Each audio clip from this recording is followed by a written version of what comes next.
E assim voltamos então para a segunda parte do nosso magazine, a hora do almoço. Já aqui dissemos que hoje vamos falar sobre saúde mental. Aliás, tem sido assim todas as terças-feiras aqui no nosso magazine.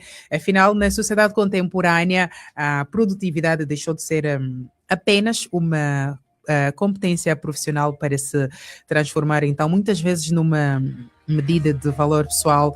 Vive-se sob a lógica do desempenho constante, da pressão por resultados imediatos e também da ideia de que parar é sinónimo de fracasso. E neste contexto, a linha que separa então o compromisso saudável do esgotamento emocional torna-se cada vez mais tênue. O burnout, a depressão e outros transtornos da saúde mental surgem assim como respostas silenciosas a um modelo de vida que exige muito e escuta pouco. Por isso, vamos falar sobre produtividade, pressão e saúde mental e, portanto, falar também aqui sobre qualidade de vida, limites e humanidade numa era marcada então pela aceleração permanente. Para isso, contamos aqui com a participação do psicólogo e também escritor Fernando Kawindimba. Não sei se já temos aqui o sinal do psicólogo Fernando Kawindimba, afinal esta é uma conversa que, para além de passar na frequência dos 96.1 FM, vai passar também em direto na página do nosso Facebook, que é, portanto, Rádio Essencial. Já temos aqui o Fernando conosco, David. Eu estou sim. Fernando, boa tarde e bem-vindo. Muito boa tarde para si, para a equipa de produção e para todos os ouvintes da rádio. Olha, feliz ano novo. Muito obrigado, para si também. Que esse ano seja melhor do que os outros todos anteriores. Se Deus quiser. Se Deus quiser. Fernando, vamos então aqui ao nosso assunto e começo por perguntar até que ponto é que a cultura da alta produtividade contribui então para a normalização do esgotamento emocional, fazendo com que o burnout seja visto como algo natural da vida moderna? Bom, primeiro dizer que tudo que nós somos, tudo que nós temos e tudo que nós fazemos faz algum sentido quando concorre para a nossa própria saúde mental, faz algum sentido quando nos realiza enquanto pessoa e nesta senda também noutras dimensões que integram a nossa forma de ser, por exemplo, a dimensão para além da individual, faz sentido sentirmos bem na dimensão conjugal, familiar, social, ocupacional e etc. Quando qualquer coisa já prejudica significativamente o nosso funcionamento, então é muito importante que nós saibamos parar e rever em quem nós estamos a falhar. E ali vem, portanto, a problemática que nos propõe agora, a questão da alta produtividade, não é? Que essa expressão alta produtividade, ela é boa e necessária desde que não seja alguma coisa que ultrapasse o equilíbrio, né? Porque toda a virtude, toda a qualidade consiste no equilíbrio.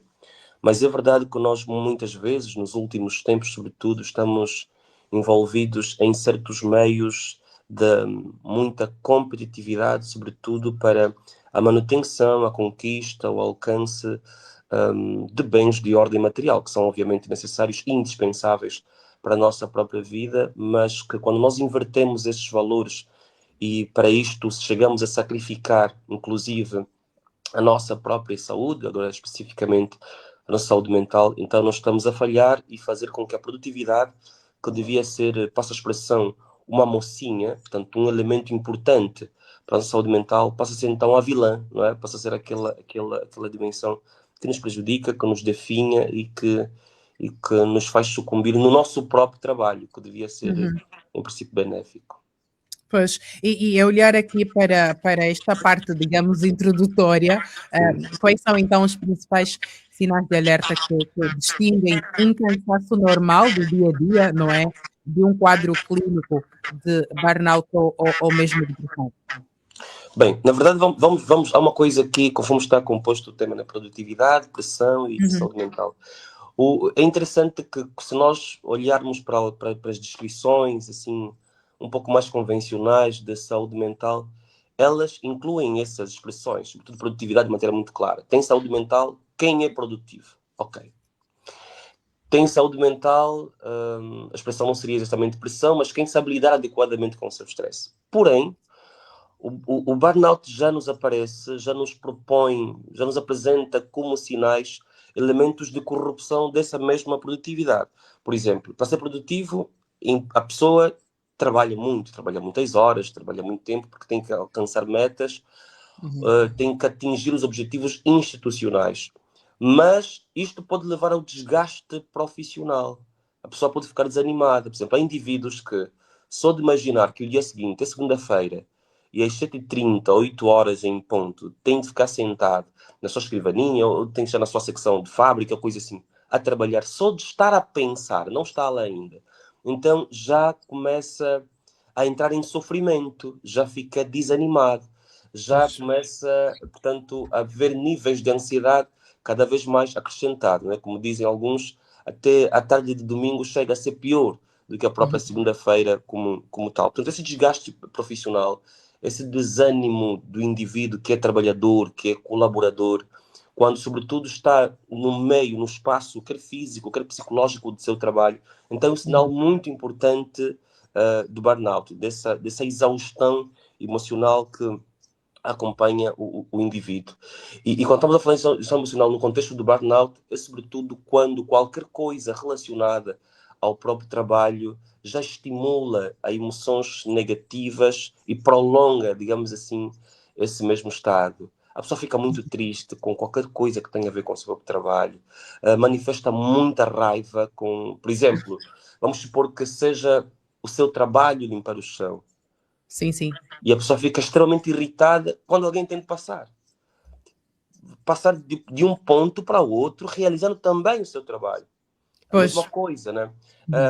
Um professor, por exemplo, não é? O professor tem como papel facilitar a própria aprendizagem. O professor, quando um aluno lhe faz uma pergunta, não pode ficar irritado, não é?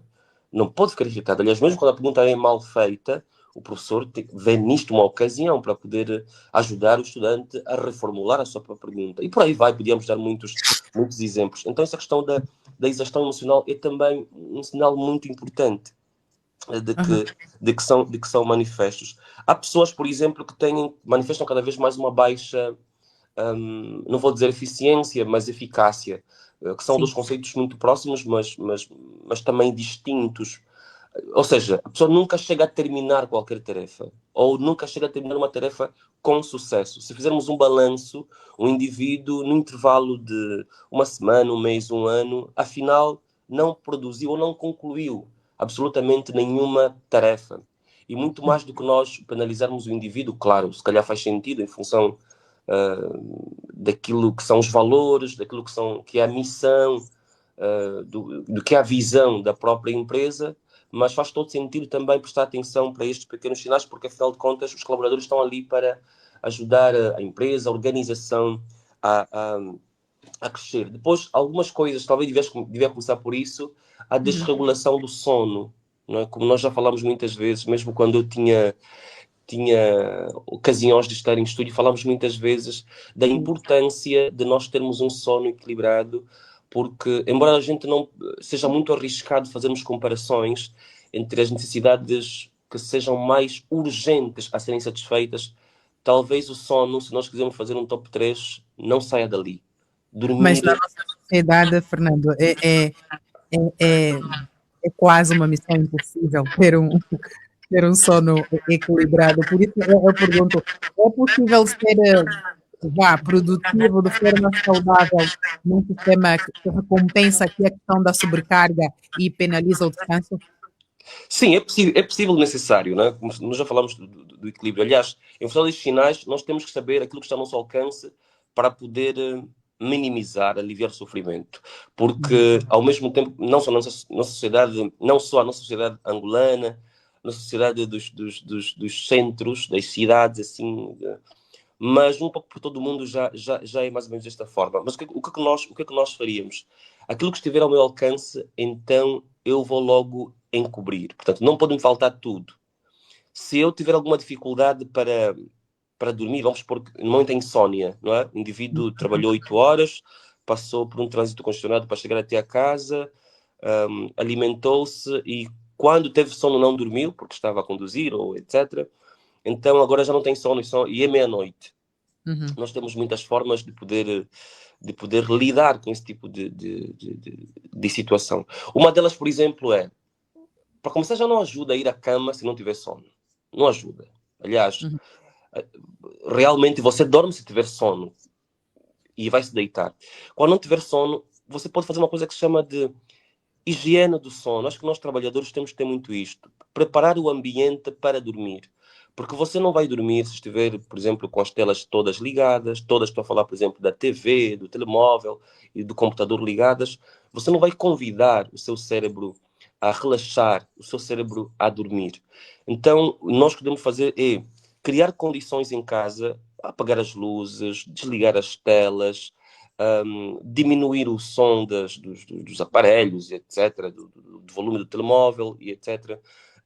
Se calhar, caso o nosso trabalho não tenha a ver com questões de emergência, colocar o telemóvel em modo de avião. Afinal de contas, nós não vamos salvar a humanidade durante 6 horas, 8 horas de sono. Estamos a falar de algumas dicas práticas para que a gente regule, porque é verdade que nós podemos nos acomodar e dizer assim, não há condições de dormirmos porque nós somos adultos, nós somos funcionários e temos de atender com muitas necessidades do trabalho, mas também da nossa família. Mas a mais pura verdade é que nós nos matamos aos poucos, suavemente, quando sacrificamos aquilo que são necessidades mais importantes que garantem a nossa própria sobrevivência. Pois, quer fisicamente, quer psicologicamente, não há ocasiões mais oportunas, não há ocasiões, digamos assim, oportunidades áureas de nós restaurarmos as nossas energias senão enquanto estivermos a dormir.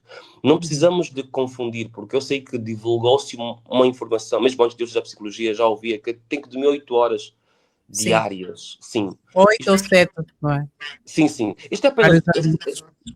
Pois é apenas o tempo médio, porque isso também depende muito da idade em que a pessoa se encontra, depende muito do peso, depende muito do nível de ocupação e etc. No fundo, o que se quer dizer é que a pessoa tem de ter um sono reparador, ou seja, quando a pessoa tem que dormir o tempo suficiente para que o corpo e a mente manifestem sinais de que, ok, está tudo descansado, podemos reiniciar a nossa própria atividade. É claro que muitas vezes isto não bastam 4 horas, às vezes, não é?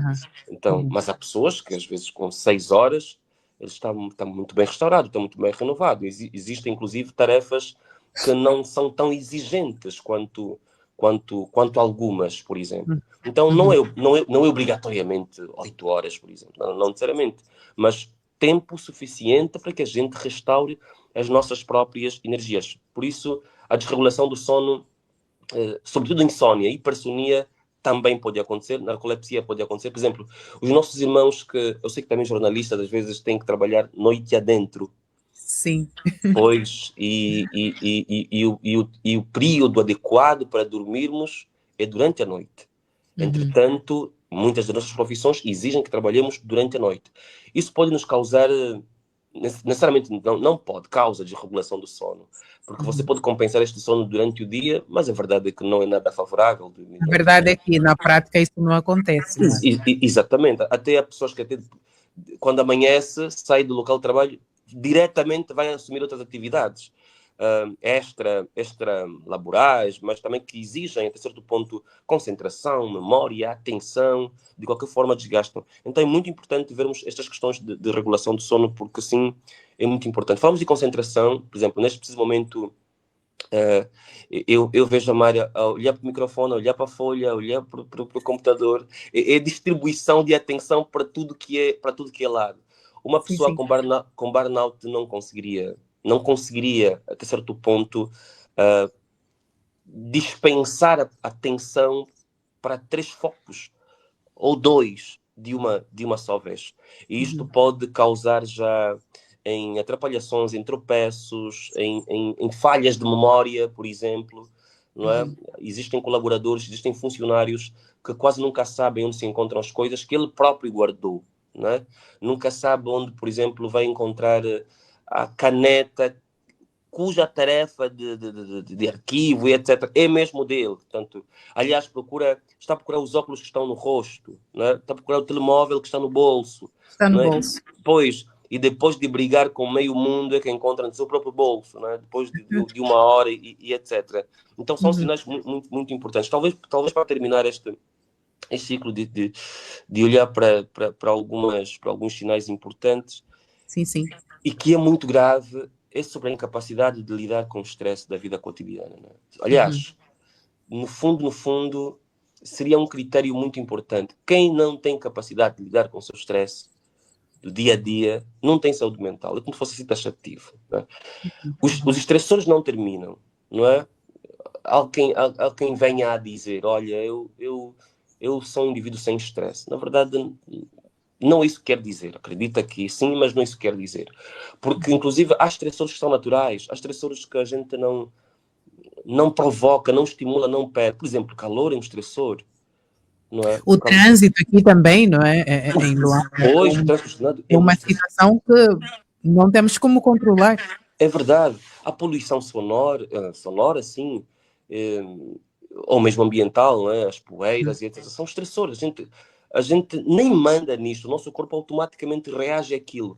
Por que reage? Porque nós precisamos de todos os dias manter o equilíbrio. E se depende da nossa consciência, a gente morre imediatamente. Então, inconscientemente, o nosso corpo tem mecanismos que respondem a esses estressores para manter o equilíbrio. Então, quer dizer, nós estamos sempre expostos a situações, a coisas, a objetos que nos causem estresse. Até pessoas, né? Os filhos, por exemplo, os maridos, as esposas, os colegas, os Os chefes. colegas. Exatamente. Então, estão ali sempre para... Agora, nós é que temos que ter capacidade de lidar com isso. Exatamente. Temos estratégias de coping. Mas é claro que as pessoas que se encontram em situação de burnout manifestam dificuldades de fazer a leitura disso e também de poder lidar com tal Pois situação. bem, pois bem. Fernando Cauendimba, já mesmo aqui em gesto de conclusão, no mundo que... Conclusão? Sim, estamos... Oh, O tempo em rádio passa muito rápido. pois é. Vamos seguramente voltar a falar sobre esse assunto, afinal, saúde mental, como diz, é poder, e É temos que poder. falar todos os dias. Pergunto-lhe, então, no mundo cada vez mais acelerado, infelizmente, como reaprender e a descansar sem culpa e também a recomeçar limites com um ato de autocuidado e não de fraqueza? Muito, né? Porque nós temos que começar a valorizar alguma coisa que nós temos vindo a dispensar, porque o trabalho para nós hoje, Aham. bom, hoje, desde sobretudo ali nas revoluções industriais, passa a ser a atividade que mais ocupa de nós próprios. Se calhar é legítimo. E a gente faz isto em detrimento daquilo que seria muito mais importante, que é a manutenção da nossa vida, a manutenção da nossa saúde. Então nós temos é de descansar, nós temos é de repousar, que não é simplesmente dormir, mas é ter alguma atividade alternativa ao nosso próprio trabalho.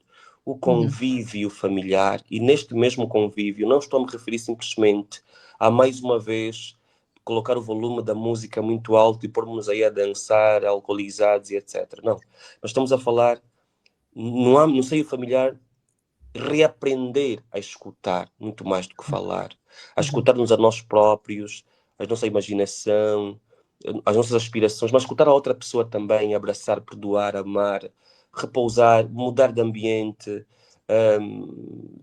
caminhar, trocar de lugar. Precisamos de cuidar-nos, mas em sentido prático é mesmo passarmos a perceber algum som agradável no silêncio. Parece poético, mas é necessário. Também o silêncio, a meditação,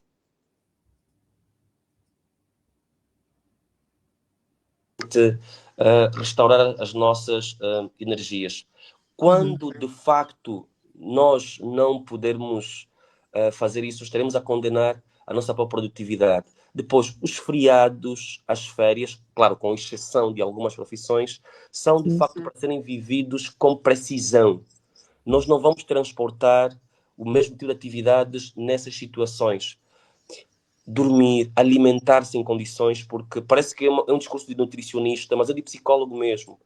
Não, Porque, parece de coach, não é? ou até de coach, sim. Porque os valores nutritivos que nós precisamos para Sim. os nossos neurotransmissores, Ou seja, para aqueles elementos que facilitam e regulam a nossa capacidade de pensar, de memorizar, de nos concentrarmos, de prestar atenção, vêm dos alimentos. Se isto faltar, uma alimentação equilibrada, nós estaríamos a falhar. Também há muitos deles que são liberados por via de exercícios físicos que nós podemos praticar. Não precisam ser aqueles não tenho dinheiro para ir para o ginásio. A maior parte de nós não vai ao ginásio.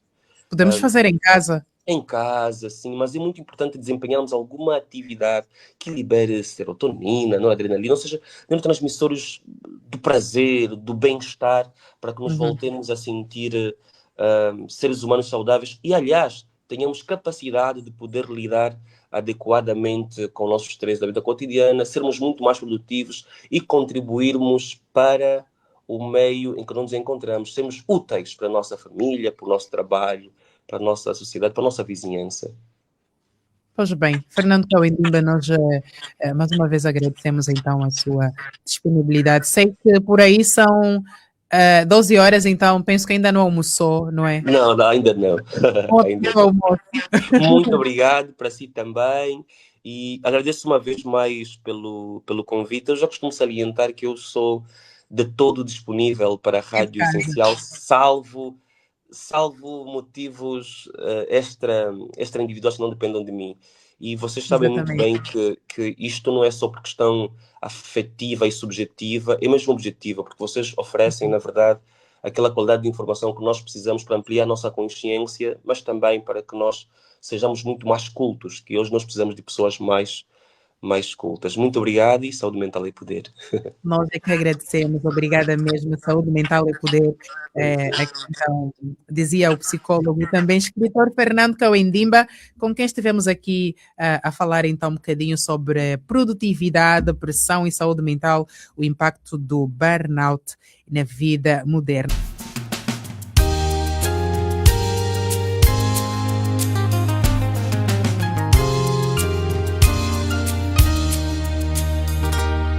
A tristeza te afunda na própria rotina. A tristeza profunda sombra na retina. A tristeza abunda e não desatina. Como sorrir? Que mal-estar é esse? Amaldiçoa o humor, a tristeza aparece. À toa, sem rumor, a tristeza, o estresse. Na pessoa, a dor é só gerir. Diz não a depressão, depressão, não, não, não. Diz não a depressão, depressão, não, não, não. Diz não a depressão, depressão, não, não, não. Diz não a depressão, não, não, não. Não temas o novo, lê e escuta. A tristeza é povo, não atrase a luta. Se a tristeza é um estorvo, uma cicuta vai te engolir. Que mal-estar é esse? Amaldiçoa o humor, a tristeza aparece. À toa, sem rumor, a tristeza, o estresse. Na pessoa, a dor é só gerir.